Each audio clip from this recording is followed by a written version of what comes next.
Hello friends, good morning. সকালবেলা দেখো একটু চা বানাবো, শরীরটা ভীষণই খারাপ, জ্বর মতো হয়েছে, তো সেই জন্য সকালবেলা না একটু আদা চা করবো। আর এত ঠান্ডা লেগেছে, ঠান্ডা লেগে মানে এরকম জ্বর হচ্ছে আর কি।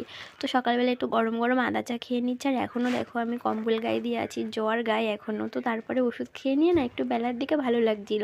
তারপরে ভাবলাম কি ভাই রান্না করবে, তার থেকে আমি একটু রান্না করে নিই, ওকে একটু মানে হেল্প করি। তো সবজি টবজি কেটে নিচ্ছিলাম। দেখো বেলার দিকে শরীরটা সত্যিই খুবই ভালো লাগছিলো। সকালে যতটা খারাপ লাগছিলো ততটা খারাপ লাগছিলো না বেলার দিকে। রান্না টান্না করে নিয়েছি আর আমি হাসছিলাম, কারণ ভাই না আমারই ব্লগ ভিডিও ওর ফোনে দেখছিল, তো দেখে ভালো লাগছিলো। তো যাই হোক, দেখো দুজনে খাওয়া দাওয়া করে নিচ্ছি। আর বিকেলে যাবো একটু ডাক্তারের কাছে, আর একটু কেনাকাটাও করার আছে, তাই জন্য ভাই আর আমি দেখো দুজনে সাইকেলে করে বেরিয়ে পড়েছি। তো তারপরে চলে এসেছি একটু কসমেটিক্সের দোকানে, ডাক্তার দেখানো হয়ে গেছে। তো ডাক্তার কি বললো অবশ্যই তোমাদের সঙ্গে শেয়ার করব নেক্সট ব্লগে। তো ততক্ষণের জন্য তোমরা চ্যানেলটা সাবস্ক্রাইব করো, আর দেখা হচ্ছে নতুন